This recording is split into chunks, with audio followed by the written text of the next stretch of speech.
So, thank you. Good evening to everyone. My name is Enzo Traverso, and I'm a professor in the Humanities at the Department of Roman Studies. I'm very glad to introduce this annual Mosse Lecture, which we have the honor of hosting at Cornell University. This lecture was made possible thanks to the very generous support by the George Mosse Foundation, and is co-sponsored by a significant number of Cornell departments, programs, and institutes whose disciplines deal with George Mosse's work, as well as by the Society for the Humanities that hosted several lectures by George Mosse in the past. Before introducing Professor Stefanos Geroulanos, the distinguished scholar who will give this lecture, let me say a few words about the relationship between George Mosse and Cornell.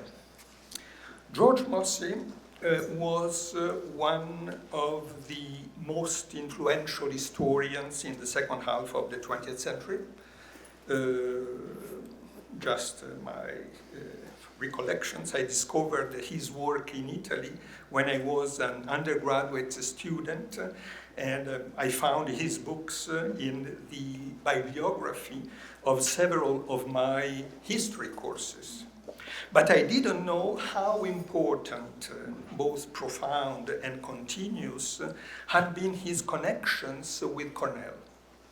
It's Skye Donny, the director of the George Mosse program in history, who is attending this lecture and whom I heartily thank, who brought my attention to these links by providing much evidence which deserves to be mentioned today.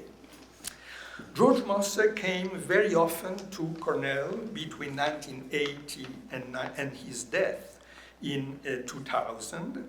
And during these 2 decades, he gave at least 11 talks, and he was the white professor at large between 1993 and 1998.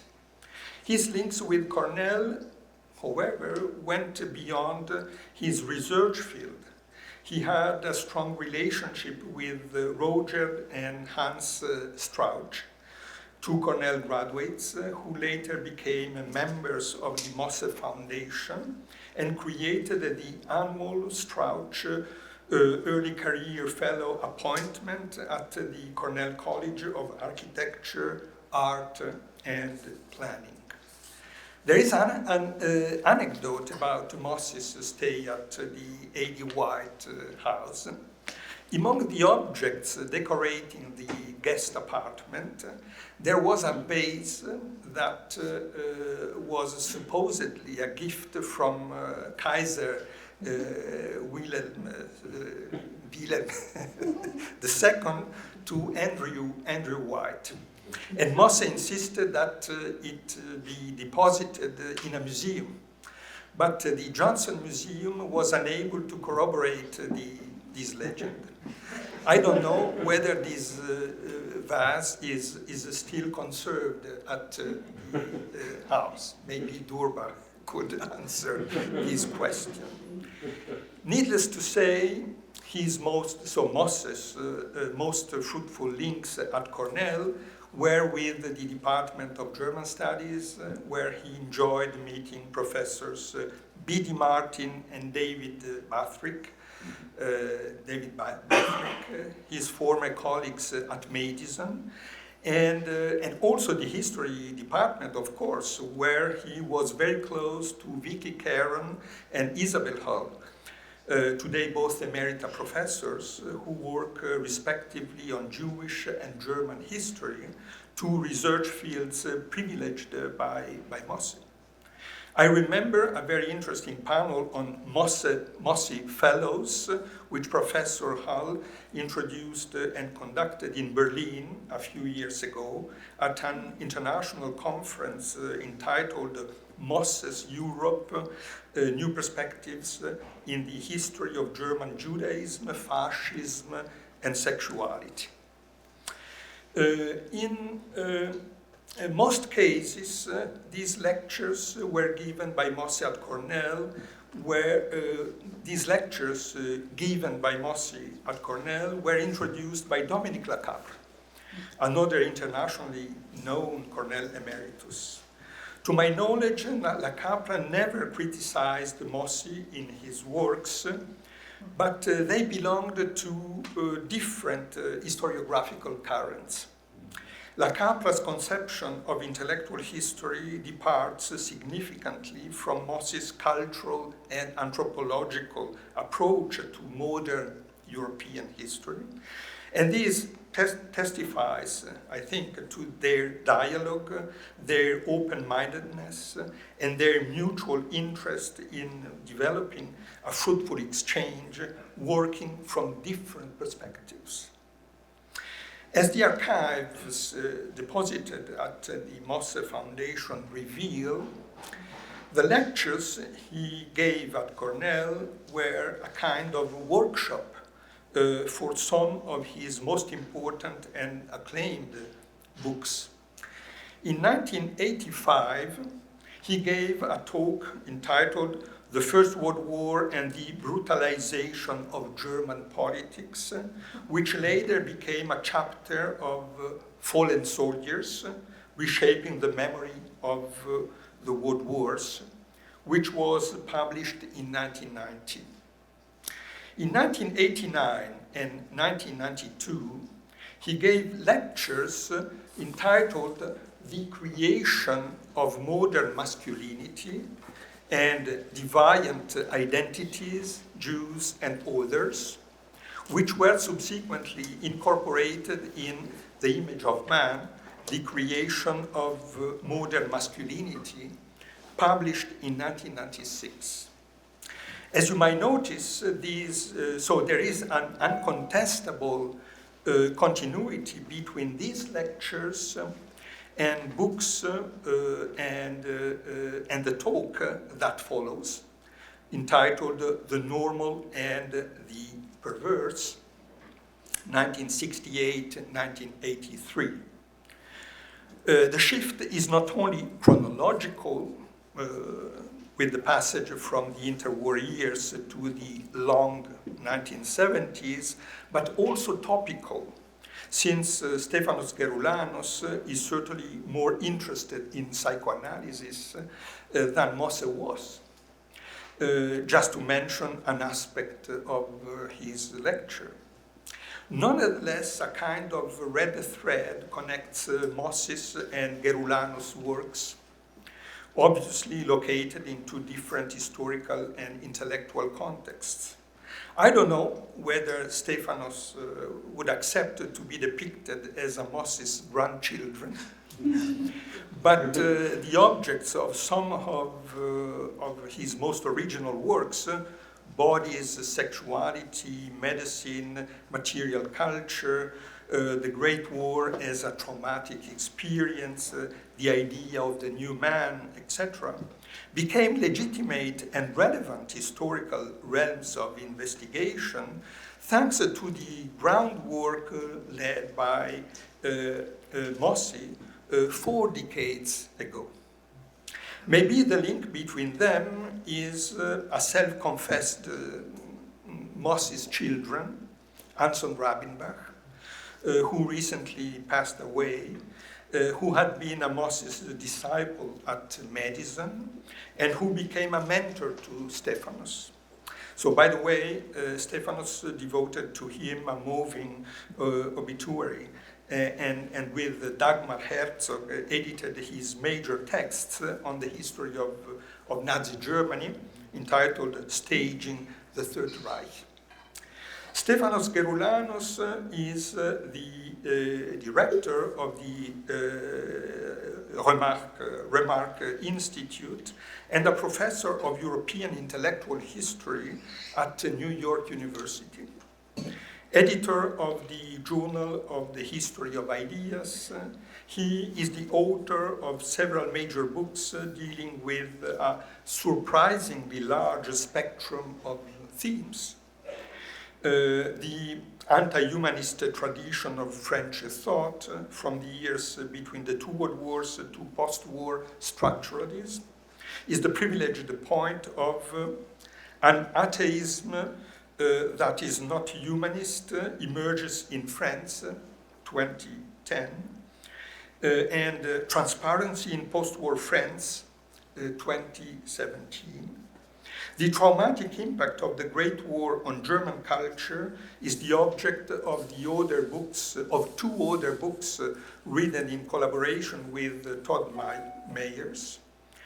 Experiment im Individuum, 2010, a study on the influence of the German Jewish neurologist Kurt Goldstein, and The Human Body in the Age of Catastrophe, Brittleness, Integration, Science, and the Great War, 2017, which investigates the reconceptualization of human body in that crucial historical conjuncture. Stefanos Geroulanos' most original and acclaimed book is The Invention of Prehistory, Empire, Violence, and Our Obsession with Human Origins, 2024, a very recent book. A fascinating scrutiny of the interpretation of prehistory from the end of the 18th century to the present as a mirror of the racial, gendered, aesthetic, and political imagination of the West from the idea of the civilizing mission of colonialism to the most recent far-right myth of the Great Replacement. Beside these scholarly accomplishments, Professor Geroulanos is the editor of several collected books and journal articles, a long list which I cannot enumerate here. I would like to mention just some of them, from Power and Time, Temporalities in Conflict and the Making of History, 2020, to A Cultural History of Ideas in the Modern Age, 2023, and with Gisèle Sapiro, the Routledge Handbook of the History and Sociology of Ideas, 2023. I think we couldn't have a better scholar for this annual Mosse Lecture, so please join me in welcoming Stefanos Geroulanos.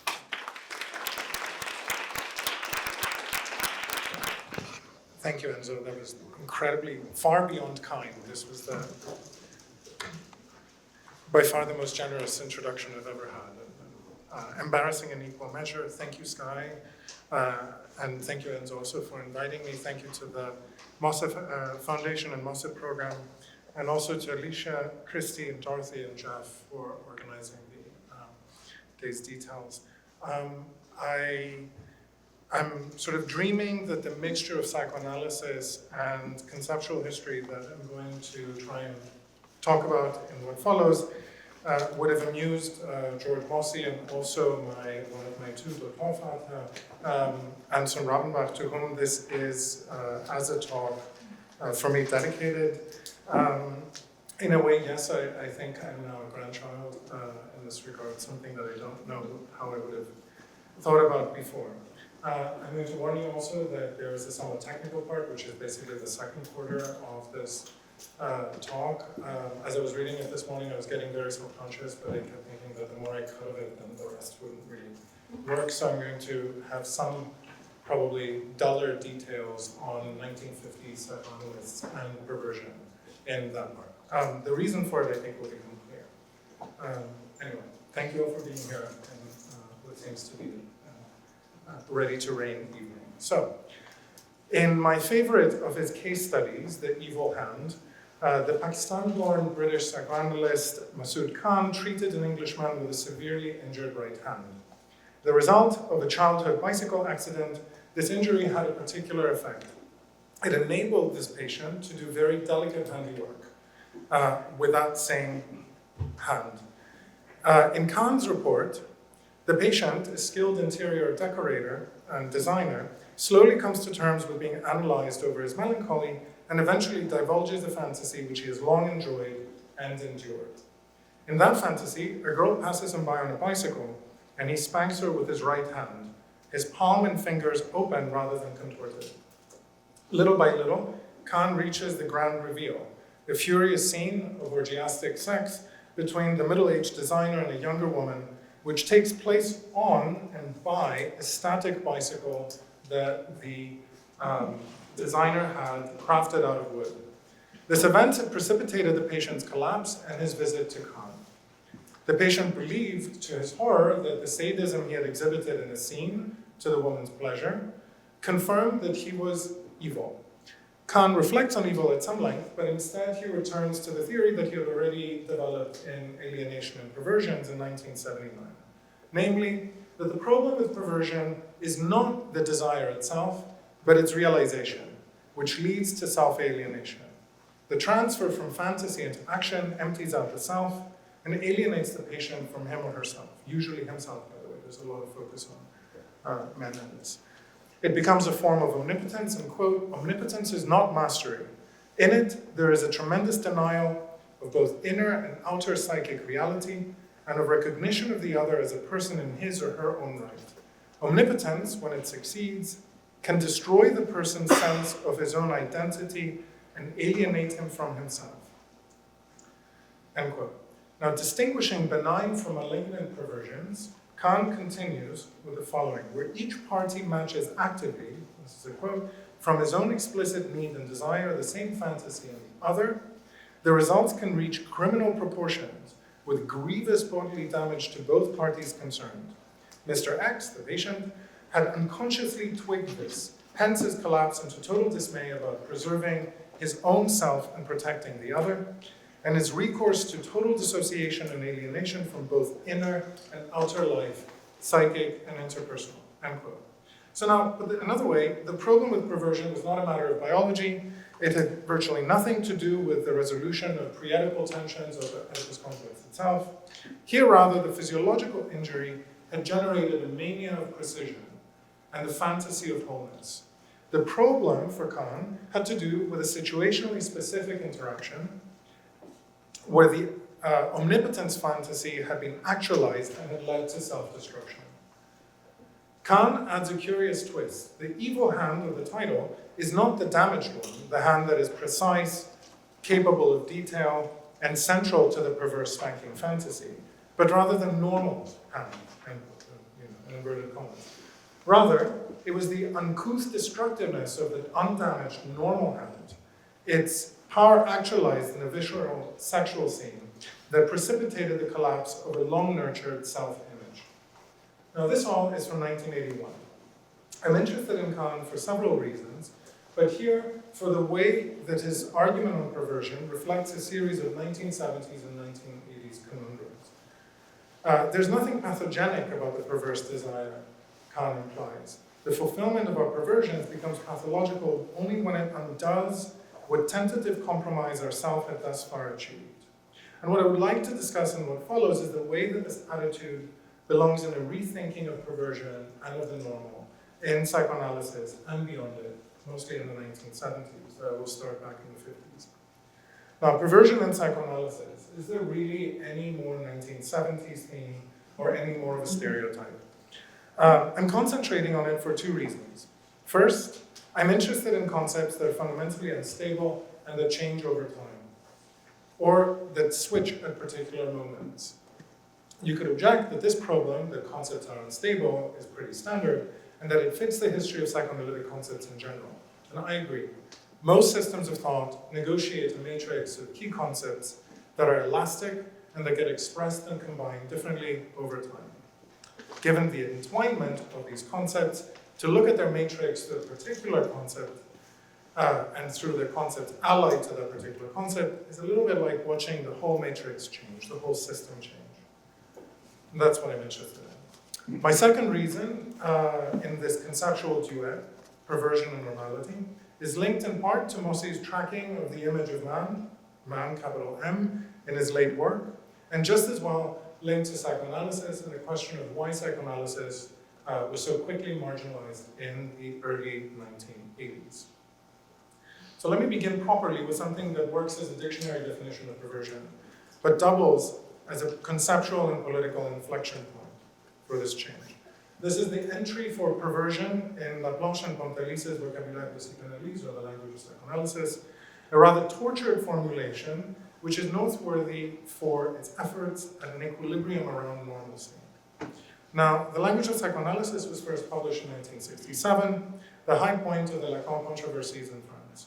Lacan's Écrits had been published in 1966. He was teaching a seminar in exile at l'École Supérieure, and he had become something of a guru to Althusser's students, with his own disciples interspersed with them and publishing in the Cahiers pour l'analyse. Laplanche had broken with him already, and along with Pontalis had become a founding member of the Association Psychanalytique de France in 1964. Their entry on perversion is characteristic of the two authors' own return to Freud. Over 5 long enumerated paragraphs, Laplanche and Pontalis accentuated the concept's awkward dependence on a norm. This norm being orgasm through genital heterosexual coitus. So far, so standard. Things then get a little bit more fun. Paragraph 2 explains how Freud used the concept as a weapon to undercut conventional theories of sexuality. Paragraph 3, on the repercussions of this battle, emphasizes that so-called normal sexuality cannot be seen as an a priori aspect of human nature, end quote, which then allows the authors to present homosexuality as, quote unquote, a variant, and especially to conclude that one might define human sexuality, they write, as essentially perverse, inasmuch as it never fully detaches itself from its origins, where satisfaction was sought not in a specific activity but in a pleasure gain, associated with functions or activities depending on other instincts. I'm continuing with the quote. Even in the performance of the genital act itself, it suffices that the subject should develop an excessive attachment to forepleasure for him to slip towards perversion. Okay, but then paragraph 4 does a 180 and foregrounds the paradox that even if psychoanalysts, Freud especially, avoided a thoroughly moralizing approach, they nevertheless spoke of normal sexuality. Quote, are we to conclude that Freud returns to the normative conception of sexuality that he emphatically challenged at the outset of his 3 essays? Does he end up categorizing as perversions exactly what has always been so categorized? End quote. And they then proceed to undercut this question in turn. Quote, inasmuch as Freud does accept a norm, he does not seek it into social consensus any more than he reduces perversion to a deviant path, in contrast to the dominant tendency of the social group. Homosexuality is not deemed abnormal because it is condemned, nor does it cease to be a perversion in those societies where it is very widespread and accepted. End quote. Then there follows another 5th paragraph, which in turn undoes what the 4th paragraph was arguing and holds off any such conclusion. And en passant, we get various notes about other conceptions of partial instincts and perversions and whether or not these are normative or not. Okay, this is, by the way, really uncharacteristic, as those of you who use the language of psychoanalysis with some regularity will know. It's generally relatively straightforward, it's very clear, we know where we stand by the end of the entry. At any rate, this was their return to Freud. It was a dive into the paradoxes of an ununifiable corpus. These were obviously well known to practitioners and also formed part of the public life of psychoanalysis, which is not at all to say that this gesture, which strains toward ambiguity and even toward the concept's demolition, this is not to say that the gesture was unpolitical. Writing about perversion, even in the later 60s, involved many more assertions than doubts. So, back to the 50s. Perversion played an especially public role in 1950s psychoanalytic writing. True, nothing from the period quite reached the level of the 1930s French obsession with Violette Nozière, who was condemned in 1933 of poisoning her parents and was then declared perverse rather than insane by psychiatrists and ended up being highly celebrated by surrealists. nor did anyone offer as garish an illusion as Karl Menninger did in his 1927 The Human Mind, where Menninger reported that he had heard of this very curious perversion, I'm not making this up, of the Black Mass, which, quote, I am told is celebrated in Paris and New York City, and most likely in all other large cities, unquote, with naked women on the altar, goats, deposed priests, blood of a child, and blasphemous abnormal sex, as he insisted. This book was republished every few years, all the way to the 70s. Now, ever since, the mere mention of perversions allowed authors to recite a long litany of violence, and then it required them to look for rationales or to attach this violence to their existing rationales. Take Melanie Klein, writing the same year as Menninger, before she became Melanie Klein proper. In what follows, the quote that follows, she's speaking of the child choosing the father imago and unleashing his sadism on the mother, a process that she calls the basis of all the perversions which Freud has discovered to have their origin in the early development of the child. I'm in the quote. Fantasies of the father or of himself, ripping up the mother, beating, scratching her, cutting her into pieces, are some instances of a childish conception of intercourse. Fantasies of this nature are really carried into action by criminals, to mention only Jack the Ripper. Likewise, in the homosexual relation, these fantasies change to castrating the father by cutting or biting off the penis and all sorts of other violent acts. Klein goes on. Now, Klein's style here, however florid for someone who then severely limited references to perversion, became quite regular in the 1950s. Now, psychoanalytic authors and theorists negotiated their own ideas and violence stories vis-a-vis three reference points. One, Freud's argument that perversions involve gratification in a manner other than through genital heterosexual sex. Two, the position that perversions are conscious, not unconscious, and as such amounted to the negative, that's his term, of the unconscious neuroses. And three, that they were essentially a pre-Oedipal manner, whether a disruption in narcissistic development or some other confusion in the pregenital stages. The key twist was this last part, the distorted abandonment of the joyous polymorphous perversity of the child for any of a series of adult fixations on a component drive. The results were homosexuality, fetishism, often transvestism, certainly sadomasochism, then sometimes genital exhibitionism, scopophilia or voyeurism, coprophilia, kleptomania, and per Michael Ballant, perhaps necrophilia too. Psychoanalytic theorists would think backwards from these one-word definitions and then forward from Freud. They also expressed little doubt that perversion was linked to sexual abuse and probably to violence and psychopathy. As scholars like Michal Shapira have shown, in the UK, psychoanalysts led and staffed the Institute for the Scientific Treatment of Delinquency, which made clear, even to the British government, what damage perversion and psychopathy could create. In France, traditionalist psychoanalysts like Serge Lovici did much the same, designing inadaptation or maladjustment as the basis of delinquency and violence.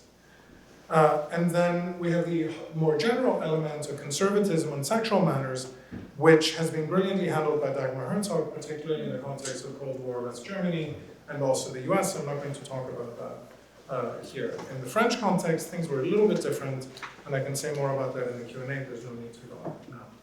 Nevertheless, there in France, as elsewhere, perversions were the perfect battleground for negotiating this conservative instinct.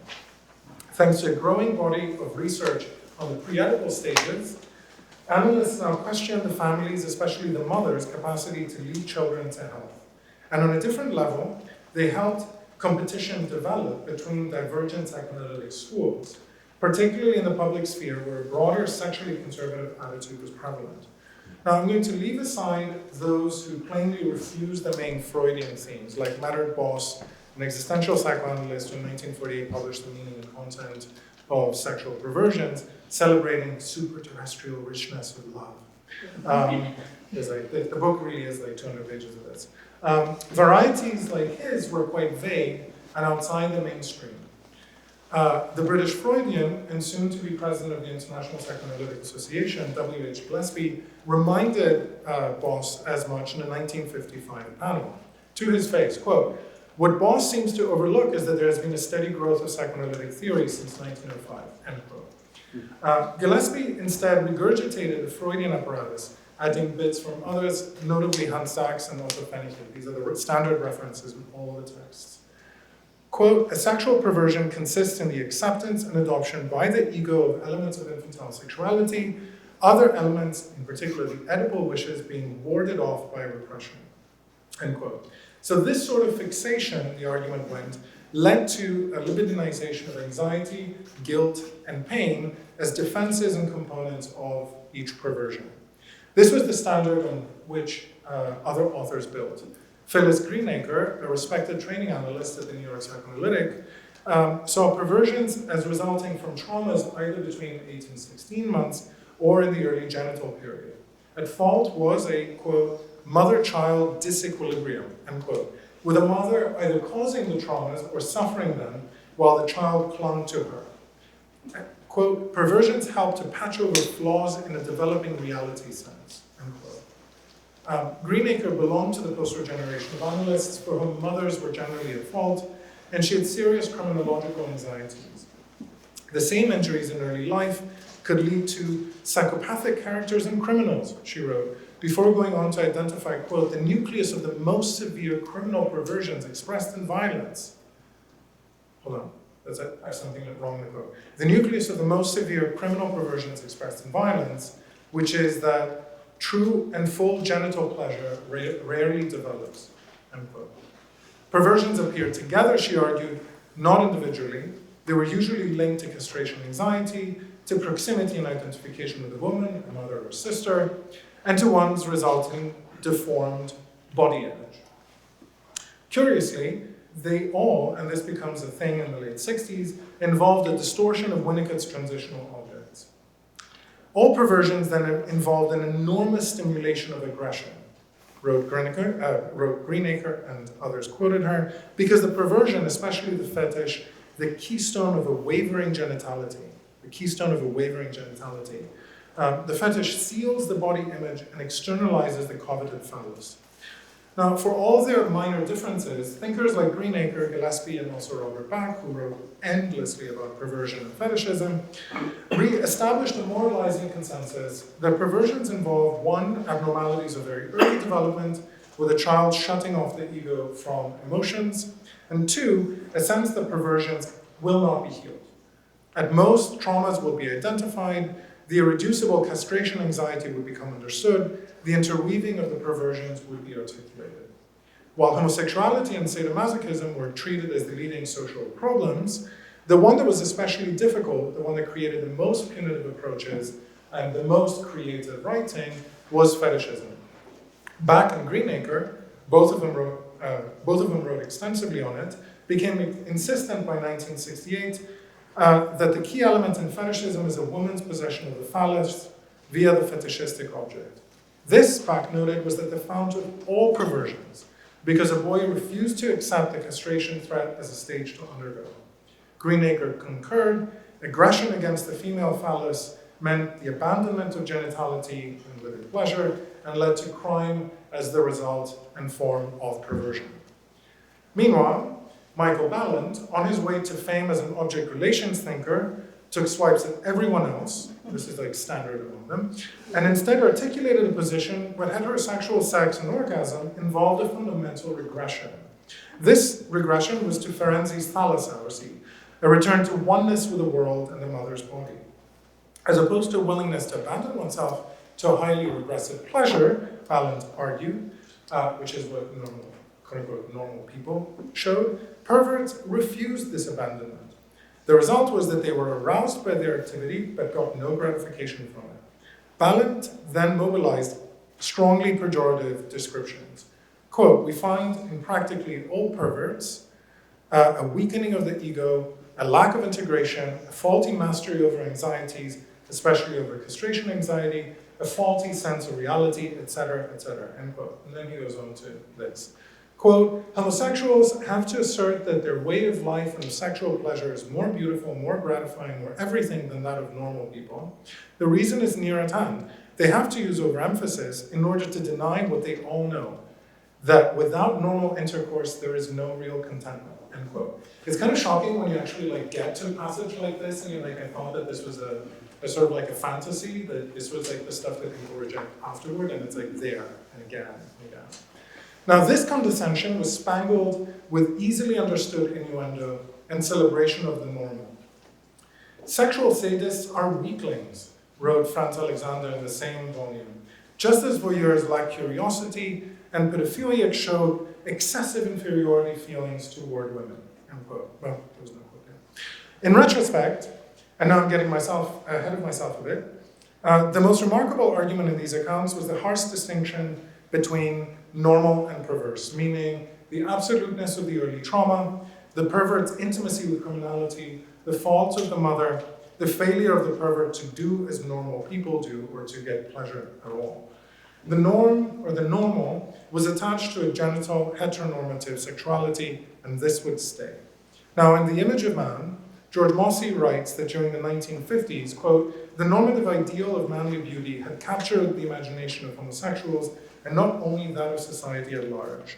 This was not just an ideal to be aimed at in order to shed their own unfavorable stereotype, end quote. What I'm trying to argue here is that the very language of perversion during that period effectively doomed anything we might refer to as queerness to a loop of reconstructing normative masculinity as the norm and ideal. And I tend to think that Mosse's articulation is kind of a result of these terms.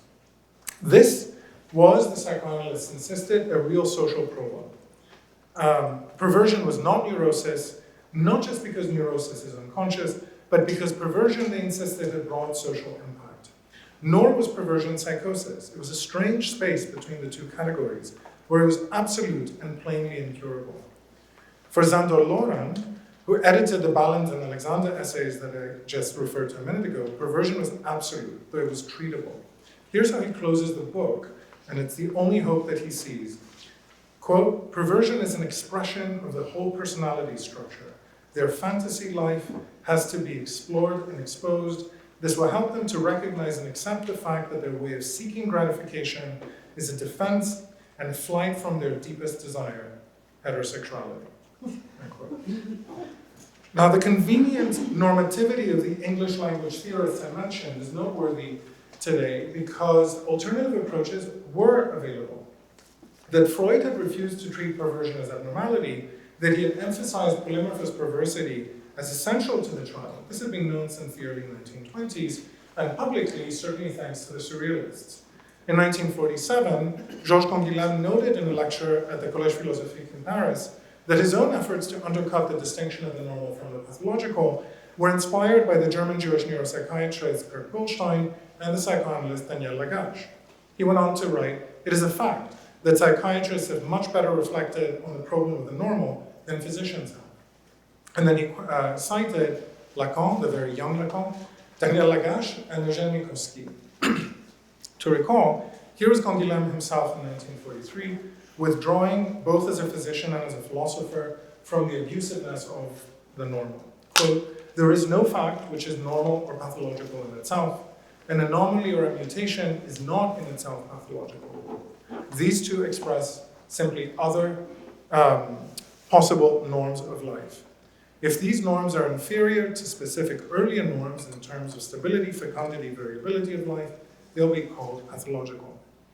So while Canguilhem did not deny that norms exist, like sugar content or salt content in the body, for example, he refused social normativity as tantamount to fascism, a position that remained radical into the 1970s. And I'm thinking of him alongside Mosse's Image of Man. Now, Lacan, whom I just mentioned, had his own extended the same line of thinking, and his own position constitutes an exception to the usual conservative-ish directions of 1950s and 1960s theory. Lacan deserves mention here because even while retaining a link of perversion to crime, he became exceptional in refusing to pathologize perversion. Quote, everybody knows that we have restored full civil rights to perversion, end quote. Who this we is a bit unclear if he means his own group, psychoanalysts in general. He then proceeded to mock the balance. He doubted the link of adult perversion to polymorphous perversion in the child, and he asked of the concept of perversion to show the limits of regular desire, as he put it, and to enable a different morality. Quote, what is perversion? It is not simply an aberration in relation to social criteria, an anomaly contrary to good morals, although this register is not absent, nor is it an atypicality according to natural criteria, namely that it more or less derogates from the reproductive finality of sexual union. It is something else in its very structure. Perversion is to be placed at the limit of the register of recognition, and that is what fixes it and stigmatizes it as such. Structurally, perversion can only be sustained with a precarious status which at every moment is contested from within for the subject. It is always fragile, at the mercy of an inversion or a subversion. This becomes the basis of the drama of homosexuality, he writes, but it is also the structure which gives perversion its value, end quote. Now, you can see how different in language this is, altogether from the passages I was reading earlier. It was in brief an opening, albeit an opening that he closed again from a different perspective through his famous insistence on the name of the Father. Desire was natural and perverse, and normalization was the vice that restrained things to a norm. Like other analysts, Lacan concurred that perversion did not achieve satisfaction.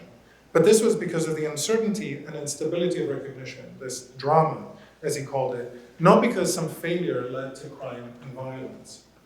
Now, while Lacan was becoming more authoritarian by the year, his school, including Pierrat-Olagnès-Taïrani, Jean Clavrel, and Guy Rosolato, made the themes of perversion and fetishism specifically into the core of their research, clearly competing with non-Lacanians during the same other venues in the later 60s.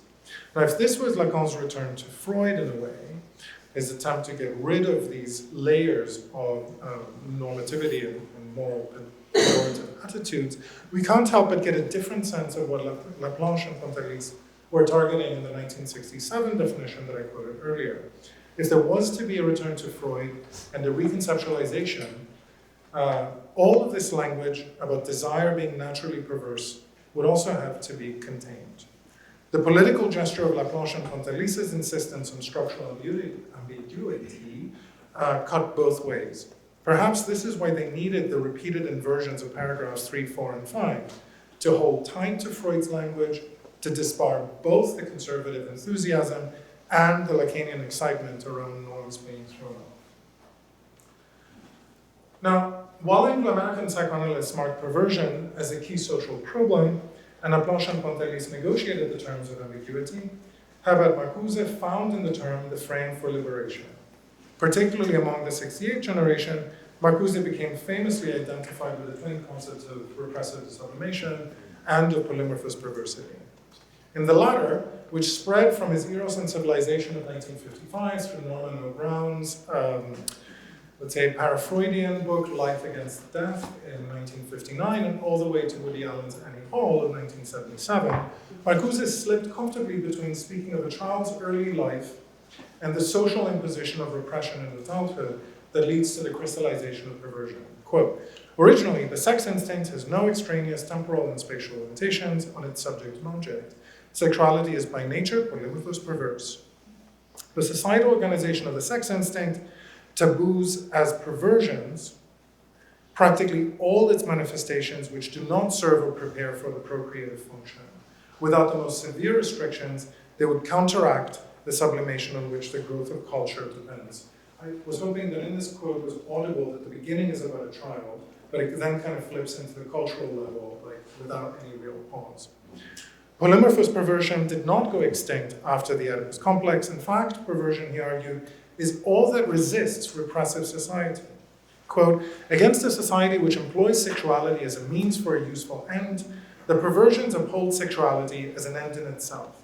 They thus place themselves outside the dominion of the performance principle, and they challenge its very foundation.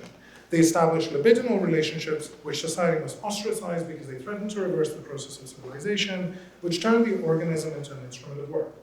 They are a symbol of what had to be suppressed so that suppression could prevail and organize the ever more efficient domination of man and nature. This goes on and on, as you know. Now, Marcuse subsequently joined this argument against repression, reducing the body to an instrument of work, with a certain kind of Nietzscheanism, insisting that a perversion of the life instincts was the result of Christian morality and ressentiment, and that a Nietzschean Marxist Freudian revolt really had its chances there. Now, we don't need to settle the debate about Marcuse's influence to recognize that this idea that perversion offered a redemption path from a perverted nature, this idea played a new conceptual game. The normal was already perverted in this argument. Perversions could cause a non-repressive desublimation. Even in variations distant from Marcuse's musing, this liberation of desire offered new horizons. The radical Italian psychoanalyst Elvio Facchinelli, for one, advocated dissident desire by using the very terms of an unsatisfiable, unlimited aim that had so far been ubiquitous in the pejorative definitions of perversion. Quote, "For the sake of permanent desiring, a group must let go of the illusion that desire could be embodied in a definitive way. A satisfied desire is a dead desire." So the concept of perversion, to use Laplanche and Pontelis's words, was once again a weapon. Now, where in the US, and to a lesser degree in Europe, the campus influence of Marcuse and Brown gave a liberatory angle to perversion, other uses of the term relied on its effect, on its style, on the grime associated with the word. In Germany, this became clearest with the Mitscherlich couple. In their famous The Inability to Mourn, Alexander and Margarete Mitscherlich identified the term with a general arrest of development, social level arrest of development. And they targeted what they described as accepted German character traits that had survived the Nazi era, namely aggressive drives, especially sadism. Thanks to these traits, the Nazi past survived repressed, spoiling the veneer of seriousness and professionalism. No other book Anson Rodenbach has written, quote, so eloquently articulated the mood of dismay and revulsion of the German 68ers against the failure of the previous generation for not engaging in any meaningful confrontation with the Nazi past, and above all for perpetuating a stifling culture of provincialism, quasi-stoical rigidity, obedience, and political authoritarianism, precisely the values which, according to the Mitscherlichs, the Nazis themselves promoted. Unquote. The Mitscherlichs hit such a nerve that their book was widely debated even after Alexander's death in 1982 and into the 1990s. To them, perversion was not the source of an alternative culture. Perversion was the order of the day, and naturalization is what would have to undo it. Now, the peculiar double character of the concept of perversion, the pervert, and so on, survived into and indeed throughout the 1970s. Perversion became an accusatory concept, a word more attached to its scandal than to its strict meaning. Put another way, the influence of psychoanalysis involved a sudden protection of the psychiatric patient, the pervert that psychoanalysis had made, the pervert of its language. And it did so against the perverted order, perverted in both the psychiatric and the popular meaning, of nature, norms, and normality. Now, in the early 1970s, the word pervert was consistently, and now famously, being deployed both in a plaintive mode against dehumanization, they call us perverts, and as a war cry against normativity. In public discussion, this had everything to do with homosexuality. The Gay Liberation Manifesto of 1971 approximated Marcuse's language, even as it did not charge the mainstream with perversion. Quote, "The images of people which they transmit in their pictures and words do not subvert, but support society's image of normal man and woman. It follows that we are characterized as scandalous, obscene perverts, as rampant, wild sex monsters, as pathetic, doomed, and compulsive degenerates, while the truth is blanketed under a conspiracy of silence." End quote. So this was a dual use. We are not perverts, part one, and then part two, we seek liberation from those calling us that. In March 1973, Félix Guattari's journal Recherche took a different tack. It was titled 3 Billion Perverts, and it sported, besides a long array of photographs and pornographic drawings of genitalia and sex acts, texts on homosexuality, pedophilia, S&M, masturbation, and as Todd Shepard has shown, sex with Arab men, which it included at exactly the same level. The journal specifically embraced perversions in order to destigmatize them. So it used image and text both to shock and to advance the position that we are all perverts, that basically perversion is nothing more than individuality. This desire as a productive force, unconstrained by normativity, would of course become the calling card of Deleuze and Guattari's anti-Oedipus. and the term perversion in Guattari acquired all possible hues of meaning and rhetoric. He used it to decry normal or normative desires as perverse in almost the same gesture as he celebrated all possible modes of liberated desire, and again in almost the same breath as he emphasized that all desire is a perverse desire. Now, Guattari could argue that perversion is individuality, that it's just what gets you off. And of course, there was nobody else quite like Guattari. Yet the more general stance was more widely shared. Over in Switzerland, the psychoanalyst Fritz Morgenthaler demanded respect for perverse symptoms as creative attainment of the ego. They were less invested in fulfilling instinctual or sexual gratification. These perverse symptoms were less invested in fulfilling instinctual or sexual gratification than in maintaining desexualized object relationships. Perversion was a consequence of disturbed narcissistic development in early childhood, and it involved a filling or a plug for a narcissistic self that it failed to fill with emotion. So at that point, quote, fantasies of omnipotence and megalomania seek to restore the perfection of the child's world by shutting out reality. But this cannot succeed, end quote. I hope that it's clear that this is quite close to Masood Khan, even though Khan's notion of alienation is sort of absent here. Morgenthaler credited his ethnographic studies with confirming this hypothesis. They had shown him societies, especially in Papua New Guinea, where practices regularly deemed perverse in the West were aimed at restoring narcissistic homeostasis and at enforcing community. Healing the narcissistic wound was thus the very goal of psychoanalysis. By recognizing that perversions are dynamic and mostly not about sexual gratification, the analyst must also learn how they change during treatment and must learn how to handle that. The result was that perversions were no more than interactions, as in Kant, that they were socially specific and that they followed from society hardening its stance against the specific pervert, who in response developed rituals amplifying his perversion to reject the world. Quote, what we call perverse is a myth, this is Morgenthaler, every society produces the perversions and the perverts that it needs, end quote. So, was the old concept gone? Had it been replaced? Two thoughts. First, the newer theories identified perversion with individuality does not mean that the older theories were simply thrown off. Earlier psychoanalytic ideas tended to survive, and earlier pejorative descriptions of perversion were regularly cited and quoted, including in the media. On top of which, the adjectives perverted and pervert continued to have their vague, dirty, accusatory character. So I find it rather fascinating, by the way, when concepts do that, when earlier articulations of a concept sort of weigh down on the later ones, and when newer ones fight and fight, or even kind of perform fighting, claim constantly to be fighting a tradition which just will not die. A second thought is that while psychoanalysts remain homophobic, often astonishingly so, Jack Drescher has demonstrated this amply, this had begun to change in the work of some analysts, and the shift of homosexuality out of the concept of perversion destabilized the whole concept of perversion. So famously, Morgenthaler worked to depathologize it, and as I signaled earlier, Lacan's writing was quite ambiguous on the matter. Now, removing homosexuality from the list left the schema of perversion quite unstable. In some ways, the concept of perversion couldn't quite work once heterosexual exclusivity was out of the picture. And as we have seen, some, like Guattari and Marcuse, lauded perversion in general against a distorted reality.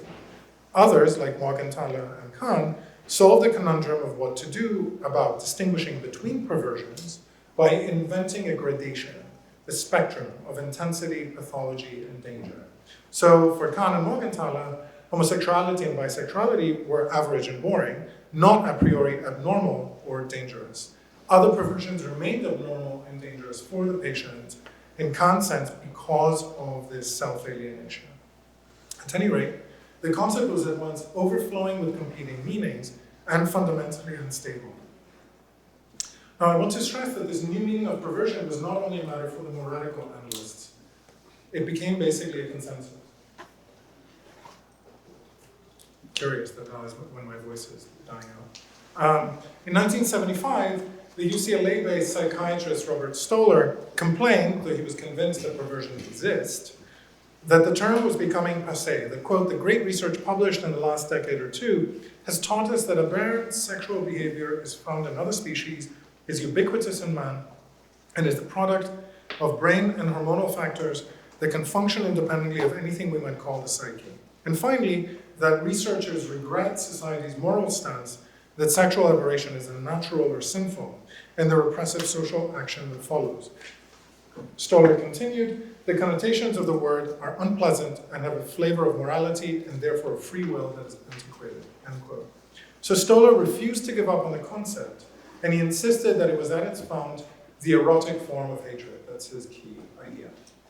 In 1978, the New Zealand-born French psychoanalyst Joyce McDougall, a non-Lacanian in Paris, published in Pontalis's collection at Gallimard a plea for a certain abnormality, in which she denounced a normative normality, a conformism she called normopathy, and advocated for the creativity of deviations. She actually refused the word perversion. Even a conservative psychoanalyst like Janine Chasseguet-Smirgel could declare in 1984 that perversions are common to everyone.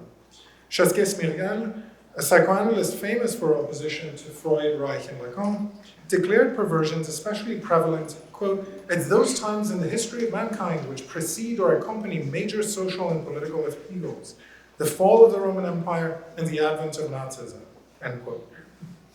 Okay, but even so, her main point was that they were usually picturesque deviations, that they were not, quote, only disorders of a sexual nature affecting a small, relatively small number of people, but a dimension of the human psyche in general, a temptation in the mind common to all. There is a perverse core latent within each one of us, she went on, that is capable of being activated under certain circumstances, end quote. So I'm moving toward a conclusion. Now, I noted before that in the later 70s, the old image of perversion did not plainly disappear, nor did it just get replaced. Perversion loosened. Perversion as dangerous pathology of childhood coexisted with perversion as individuality, and perversion as a vague accusation. But this had a surprising political result. In a sense, just as progressive strains in psychoanalysis were becoming more visible, just as psychoanalysis was becoming more progressive, it also wrote itself out of the mainstream, which, as of the later 1970s, was again becoming more conservative. The environment was already difficult, with a spread of non-psychoanalytic schools in psychiatry, sexology, psychology, with the by now well-studied publication of the DSM-3, which dethroned psychoanalysis, and with various cultural dramas breaking out that would become known as the Freud Wars. Now, child development theories from Piaget onward were becoming more popular and more normative and hostile. Other psychoanalytic approaches were also had, in some respects, outdone psychoanalysis both to its left and then moving to its right. But as importantly, so were theories of individuality. 68ers in the United States had become family men and family women. The same people who enjoyed the idea, or who had enjoyed the idea, that their individuality was rebellious and sexy, did not much like being called perverts. The individual as consumer or as investor, fundamentally, the individual 68er as a liberal past and present, did not jive particularly well with the individual as pervert or as fighting a perverted order. As Melinda Cooper has noted, the new culture of family values and individualism shifted homophobia from the social sciences, where it earlier would have triggered welfarist reactions, to new kinds of moralistic and religious stigmatization. Even those horrified by Reagan, in the UK by Thatcher, and a majority of them were not really quite as horrified as they signaled, as many of them voted without apparent paradox for Reagan, Thatcher, and so on. Even those horrified found themselves disliking both the old overdetermined language and the new liberatory one regarding perversion. Anti-pornography and family values campaigns contributed to this marginalization. And meanwhile, political radicalization in Europe in the late 1970s, especially in Germany and Italy, with the debates around terrorism, had raised deep suspicions about, let's say, the libidinal economy of the left. In Germany, dissatisfaction with the Social Democrats led calls Christian Democrats to swamp what was left of the Social Democratic New Left and the New Left, except for the Greens, who entered parliament for the first time, and none of the above left-wing parties had much interest in psychoanalytic intricacies. And meanwhile, psychoanalysis was caught in scandal after scandal. The Jeffrey Masson affair, for example, ran roughly from 1981 to 1985.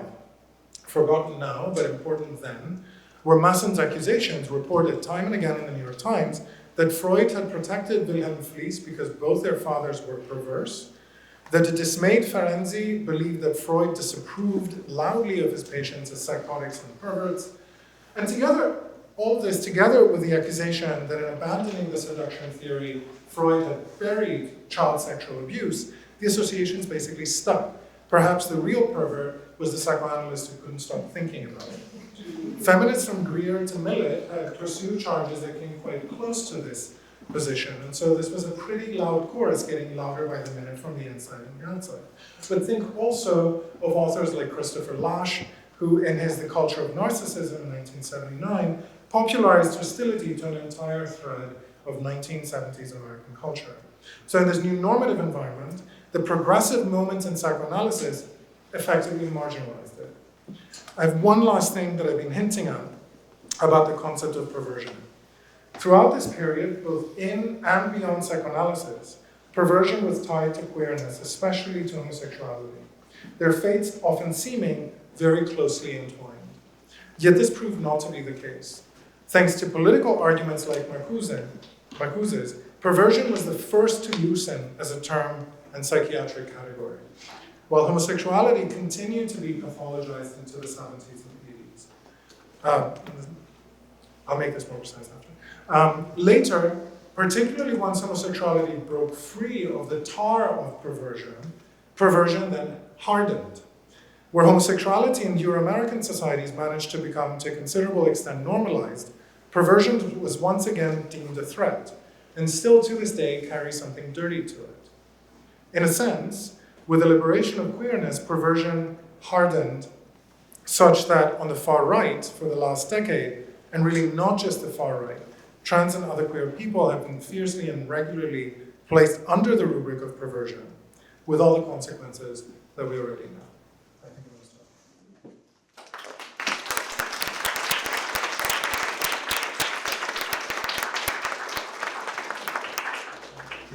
stop. Okay. Hello, I'm Tracy McNulty. So yeah, thank you so much, Steph. That was really, really interesting. I was thinking about another kind of genealogy of the taking up of the perversions that I'm sure you've given some thought to as well that didn't prioritize as much here. And that is, all of the philosophical work on the perversions in particular side, beginning in the 1930s, with the work of Ithaca, Chasseguet-Smirgel, Foucault's early essays, and then my personal favorite, Deleuze's Coldness and Cruelty. So all of that work that, in a way, also calls into question the idea that the perversions are fundamentally about sexuality at all, right? So the perversion becomes more a form of speculative thought, the thought from the outside, or the possibility of the speculative moment in Deleuze's reading.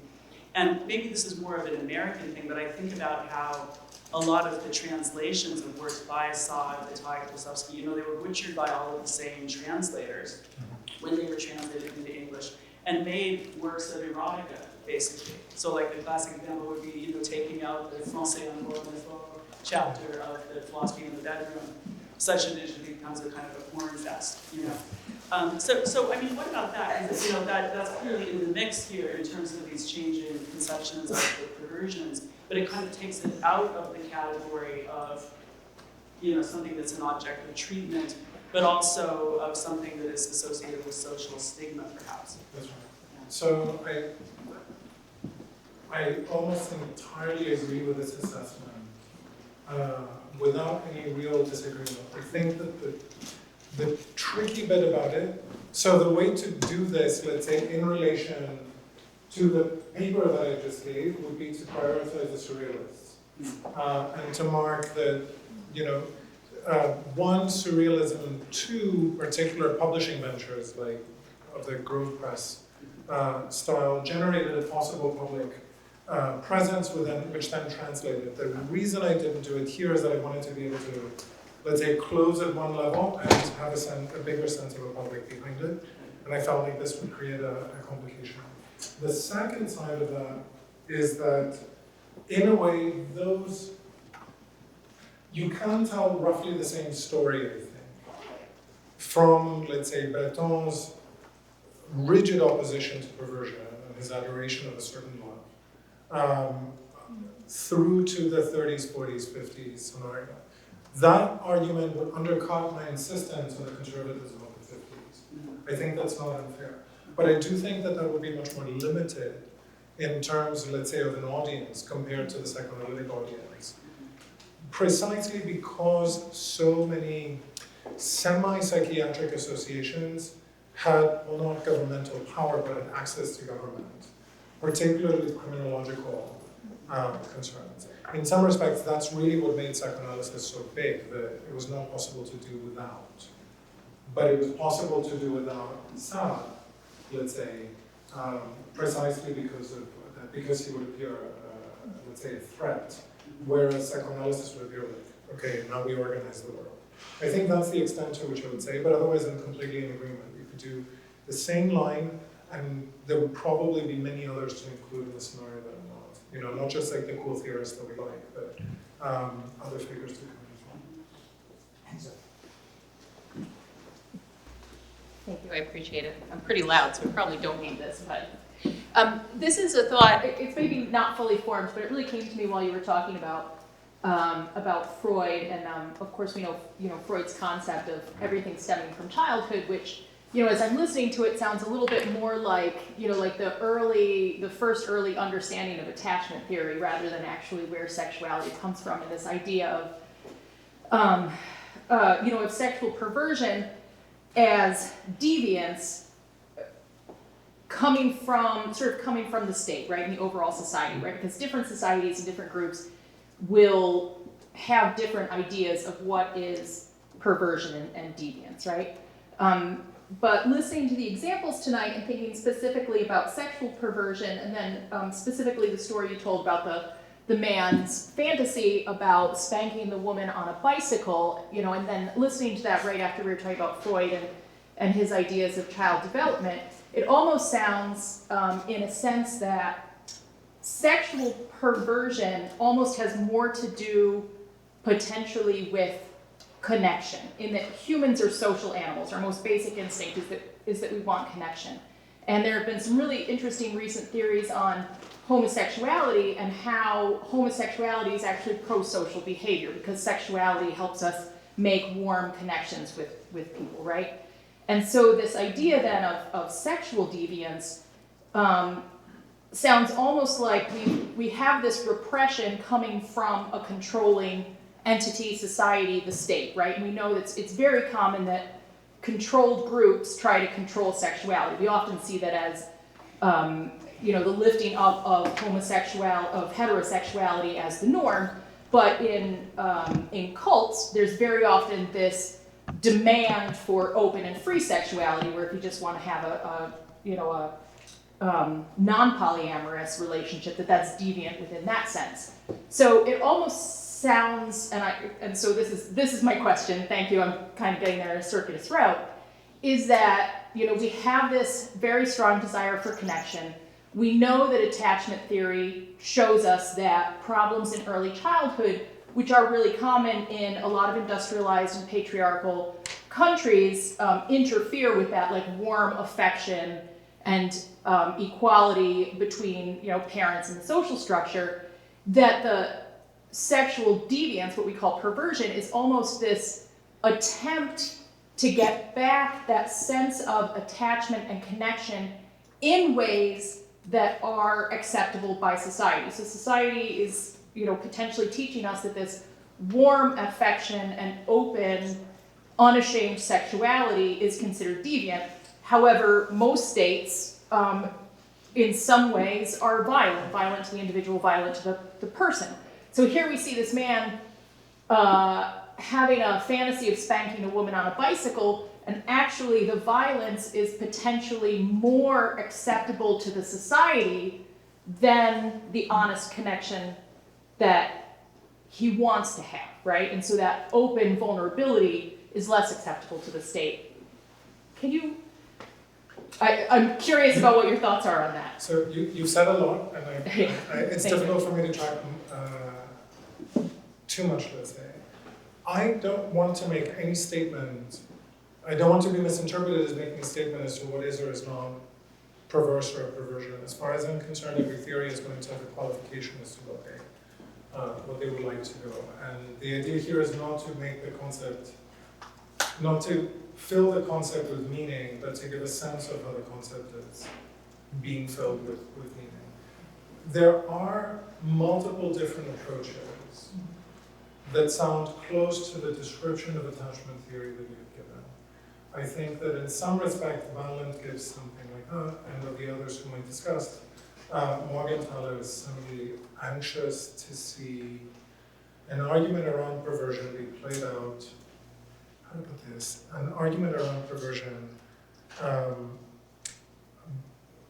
be marked as socially specific. Now, I wouldn't want to say that it is something about returning, to a certain kind of early attachment, or that it isn't. The way that I would put it is that there are multiple. As I was listening to you, I was hearing you sound at different moments as though there are certain things that become acceptable and other things that become unacceptable. And that there's a kind of category of society in the way that you described it, which somewhat qualifies the situation in this. I don't think that for psychoanalysts, the patients are to be seen as, simply seeking some sort of grander connection or some sort of acceptability. In fact, the entire point, often in accounts of particular cases, is far more detailed than I would describe here. And it insists almost always on the idea that an individual's particular perversion is highly specific to them and that they are not going to be separated from it. Now, the tricky part is that I do think that more recent theories, versions of attachment theory too, do tend to get highly normative and quite moralizing. I would say that it's difficult not to see in most psychoanalytic accounts and most other psychiatric accounts something similar. So what I would want, instead of commenting on any particular one, is to say that perhaps somebody else is going to need to do a version of the same paper around the last 15, 20 years. I don't think the category holds its water anymore. I think there was something about the way that you were expressing it that made me, as I was listening to you, think that, perversion isn't quite the term there. And it is the sense that I have is that, let's say that there's a moment for it. It's not terribly significant in the Freudian moment.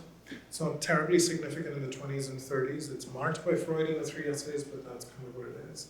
And then it becomes really, really heavy-handed after that.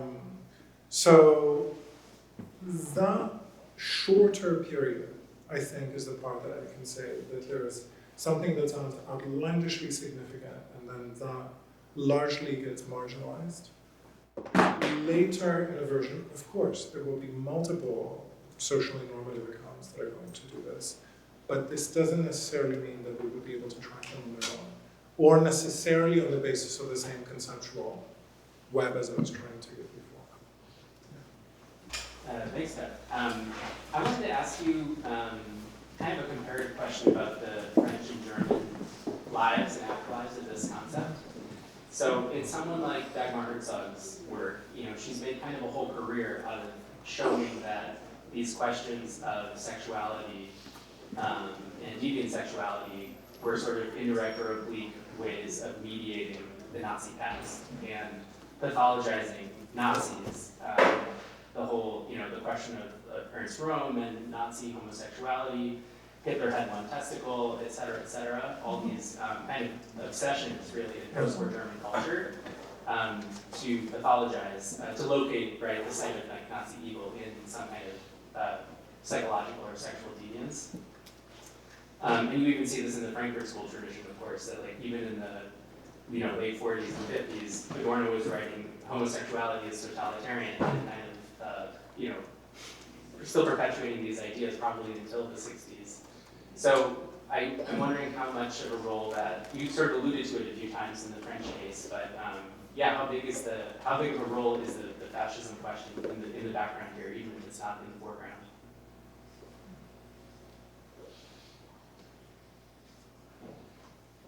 In both countries. In France. So in France, the usual account that I try to give of this is that the fantasy of the resistance in France then passes through a series of, let's say, anti-psychiatric, in a vague sense, and also pro-gangster or pro-adolescent accounts. Think of the movies of the French films about gangsterhood. It's always the last job. It's always somebody who has done his time in prison and is back for just one thing to like set the world straight, because the order of the cops is really the order of the collaborators during Vichy. That's one scenario. And with psychiatrists, this is similarly significant.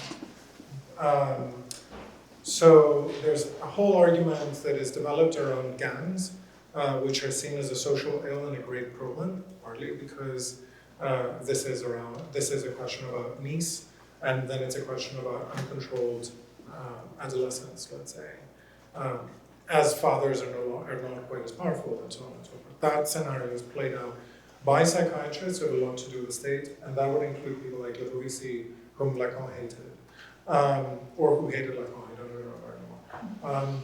But that scenario then becomes a 60s adolescent thing. So think of the kind of image of a free adolescence in Godard's and Truffaut's films. Films in which it's not entirely obvious. There is no obvious power to contain. Instead, any external figure is basically a cop. Any version of the state is basically a cop, and this is not an acceptable vision of the state. That scenario is what I have in mind. It's less about fascism exactly than about a kind of freeing up from the shackles of the state, the possibility of a future that's not going to be fully determined. I would say I would say that basically it's much more Cold War-ish in the US and Britain, much more dealing with fascism in the German case, and more this kind of odd statism and what is our special status that is the case in France.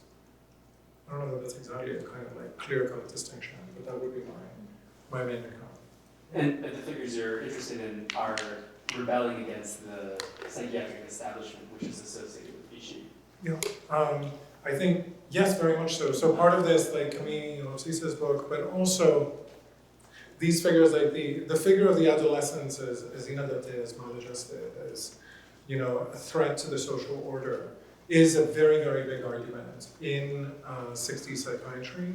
So part of the idea is that that's a psychiatry of and for the state, and the people who refuse this language of adaptation or of adjustment are people who are very actively, first off, they have good connections with the films, and they are like the sexy 60s. The idea is that this doesn't have to be fully or only contained through a relationship between psychiatry and the state.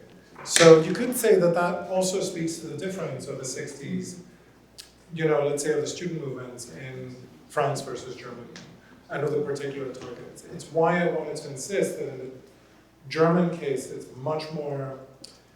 a mixture between Mitscherlich and Marcuse, but the problem is a kind of perverted order. In the French context, it's an order that's too rigid and makes everybody, let's say, claims that everybody is ill-adjusted or a pervert. And the response is much closer to the Qatari sense of like 3 billion perverts. Leave us alone. So that's the way that I would put it. Yeah. Thanks, John. One more question. Enzo. Thank you so much. It was really fascinating, but it also felt like a rehearsal of my life. So but then it made me aware of the fact that, you know, the Marcuse moment or this or that, all of them, you can produce a roadmap that makes total coherent sense, and then you stop. And so I am experiencing that coherence, and then I'm trying to build a bridge or some kind of insight into the present situation. Yeah. And I'm having a difficult time doing it. So I wonder if you could help. I mean, so my cheat answer, which I think I sort of offered before, is that I think that the concept becomes useless after 85, and so one needs to use different ones to track. But then which ones? Oh, sorry. So, Different ones, but which ones? so, yeah.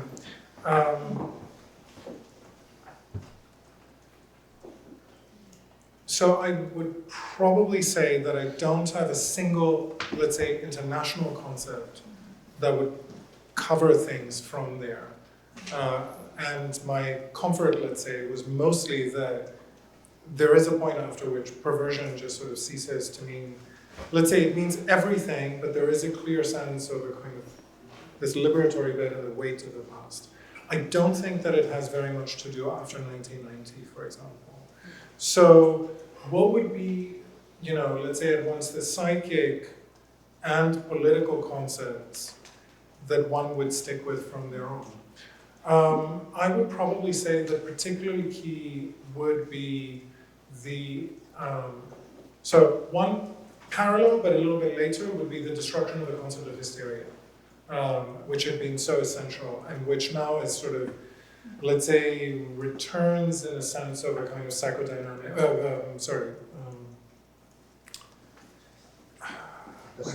psychosomatic, thank you. I said psychodynamic and then I couldn't think of anything else in the process. So you have concepts that are destroyed in this in order again to give possible options. Another version would be about really the rise of a concept of trauma.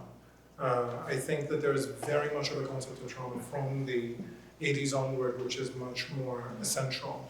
You almost need a concept, let's say almost the politics of a concept of intergenerational trauma, particularly in the 90s, as something that goes back to a certain vision of individuality, but also one that becomes really a heavily political concept, let's say, really from the reception of Toni Morrison's Beloved to discussions around the Holocaust in the 90s.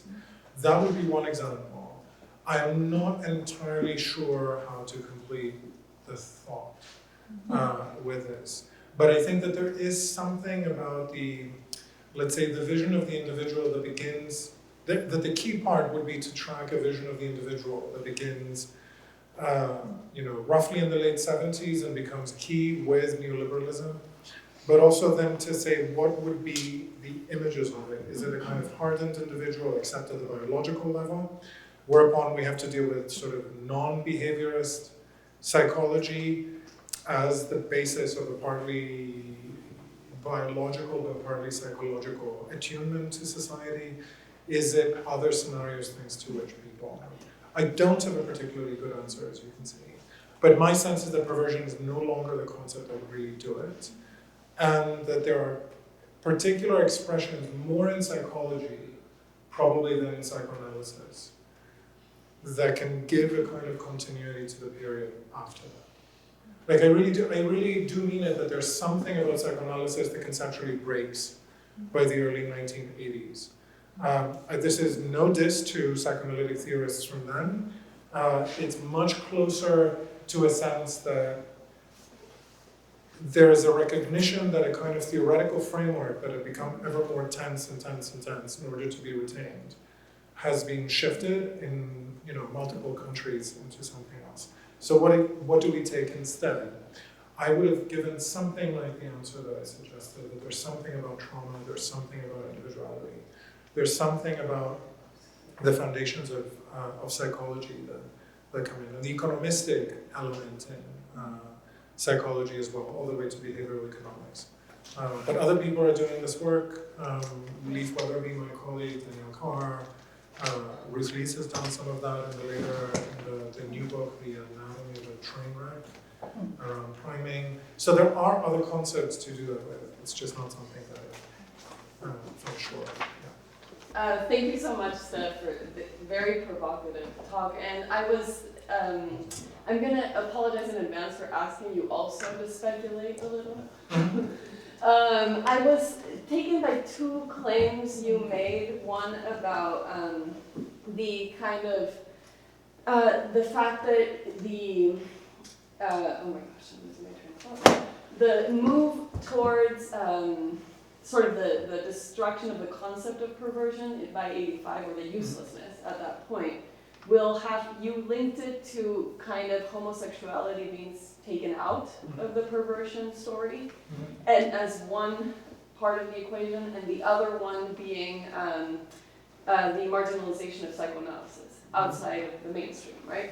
So I was curious about those two kind of, how you're seeing those results, and how you're seeing it relate to the kind of what you're calling the uselessness of the concept, or its destruction, or its lack of effectiveness. And what I was wondering was, because of, on the one hand, the 50s moment that you were describing kind of maps, it shows a moment of psychoanalysis aligning with, very like directly almost, with a moralizing society of sorts. That's a little bit how I'm parsing the story you've told, that in the 50s. And yet it would seem, right, that after 85, this marginalization of psychoanalysis would somehow not, be like set aside from uses of perversion, for example, contemporarily, that you mentioned a couple, like around transness or things like that, right? So it would be like psychoanalysis would be progressive or different in that sense, yet at the same time, you also suggested that the concept hardened within psychoanalysis, right? Which made me think, is he implicitly suggesting that there is actually a conservatism within this shift in psychoanalysis? And this is where the speculative element enters. I was wondering, what happens when homosexuality is taken out of perversion, when the concept hardens, psychoanalysis is marginalized, and we end up with, at least in my familiarity with contemporary conversations in psychoanalysis right now, what happened to sex? What happens to sexuality within, I'm thinking about relational psychoanalysis, for example, and all the debates that's bringing with it. So that's where I'm asking you to speculate and see, do you see these as possibly linked? Is the picture I'm reconstructing sort of what you were getting at, or what other thoughts? Yeah, I think the picture you just described is more or less what I have in mind. You can give a different account of psychoanalysis getting a progressive moment, which would come from, let's say, the outside. And you could say that psychoanalysis was in fact far behind other schools in psychiatry in depathologizing homosexuality. So let's start with that the DSM begins in 72, 73 to depathologize homosexuality, and it is only through the pressure of external psychiatrists that psychoanalysts accept or are, let's say, obliged, especially in Europe, through American psychiatry, that they're obliged as a movement to stop the pathologization. So at that point, there's a moment in the mid-80s when, yes, homosexuality and other forms of queerness have been freed at least somewhat from that old tar. But the result is that then the question becomes like, well, about fetishism? What about sadomasochism? What about this or that? Like, what do we do with 40 years of this kind of thinking? Let's just say, if we can remove a certain kind of, if we can remove the heteronormativity, what happens to everything else? Because in a way, the Freud concept only worked on the assumption that there is a sort of non-moralizing, but nevertheless heteronormative foundation. So you could say that this is a history that's forced onto psychoanalysis from the outside, particularly European psychoanalysis. I don't think that's entirely true, and I think the account that I gave was to suggest that this happens from within. But the effect is that then suddenly they're left with multiple concepts that do not have a clear moment. What happens after that? Freud is much more decisively marginalized in the 80s than ever before. You have arguments that new metapsychological foundations need to be established, whether in people like Morgenthaler and the parents, or elsewhere in people like Leblanche, who does like book after book after seminar being like new foundations for psychoanalysis.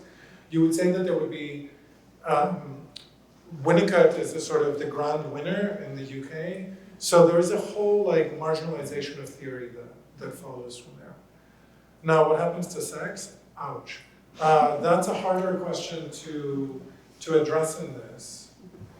You will know, and I didn't make it entirely explicit, that a lot of what I was talking about is treated as a problem mostly for men. They all have this passage where they're like, well, we only know one woman pervert. And it sort of goes on and on and on. You're like, how did you end up in this? So there's also clearly a gendered argument that really shifts at this point, but I can't tell where or how this is happening. So the key part would be that if we say that Freud is out of the picture, then certainly a certain vision of sex, well, not out of the picture, but like not nearly as central, then a certain picture of sex is marginalized as well. Is it unfair to say that it is no longer the single characteristic of pleasure and gratification? You could say that that is one result. That then you do have, that particularly if you work with the anti-theoretical Winnicottian moment, supposedly anti-theoretical Winnicottian moment, then there is a different way in which it's all about a kind of non-violence. Or psychoanalysis is now about aggression, violence, limiting these, enabling a kind of social stability. This would go to Dorothy's question as well, enabling a certain kind of social stability and granting people the capacity to live confident, comfortable lives in which they are in control of their own narrative and social performance. I think that would be one way to describe what follows from there. You could probably cite any single psychoanalyst who would give an exactly counter-argument to what I just said. But that centrality of sex is surely not quite the same thing. Because all the other tensions are gone too. Who really cares about the death drive in its original formulations as opposed to as aggression by the mid-80s? The original formulation is not really about aggression. It's much more about mastery and individuality and dying the death one wants, as opposed to being sort of overwhelmed by sexuality as well, but also by society more generally. So you could have, you can say all of these formulations have shifted out and the terms remain. The Oedipus complex falls out of the picture, in the 80s, or it's become so much of a joke. You could plausibly give an account, Susan, I don't know if that would actually really work, but you could plausibly give an account in which the Oedipal remains technically significant, but without the same cultural power. And I would be curious if it would be the same periodization or if this would be into the early 90s.